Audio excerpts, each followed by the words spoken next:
Hai semua, Assalamualaikum. Hari ini kita nak bincangkan mengenai parking brake.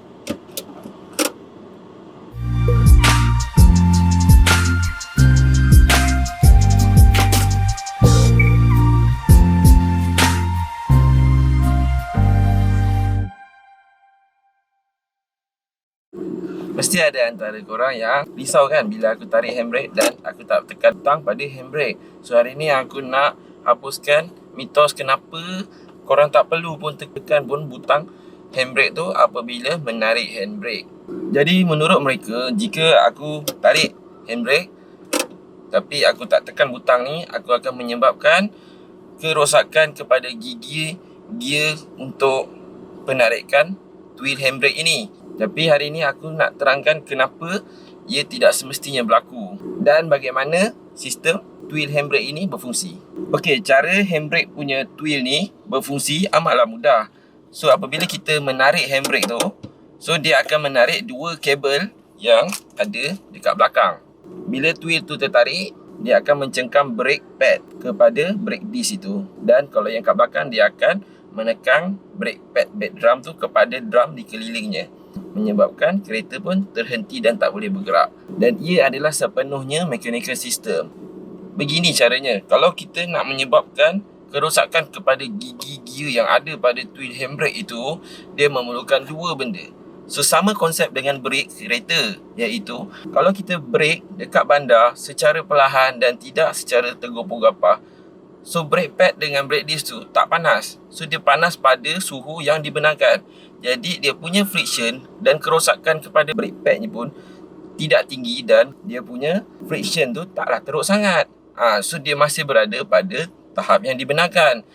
Masalah berlaku apabila kalau kita brake dekat track. Contohnya kita bawa laju, contoh kita kat highway, kita brake dengan lajunya, kita brake dengan kuat.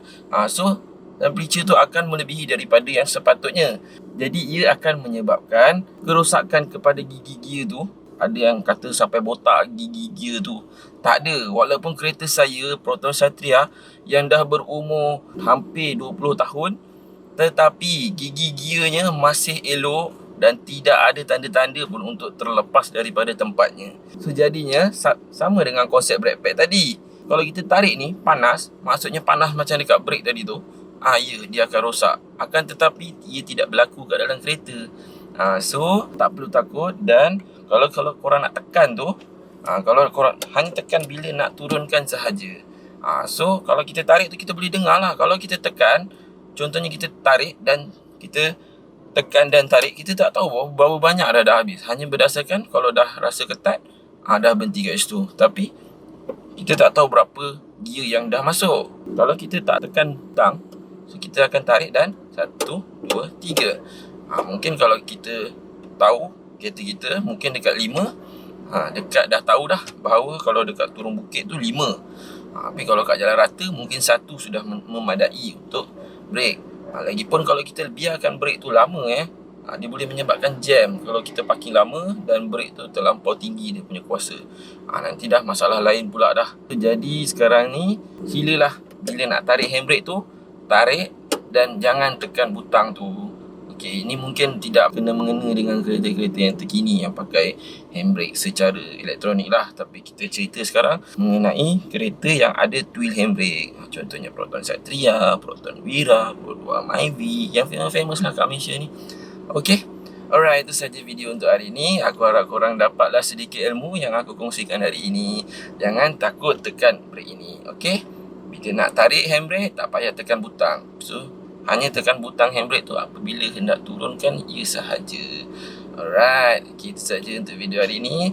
Bolehlah tekan subscribe kat bawah dan tekanlah like untuk video ini. Alright, Assalamualaikum. Bye.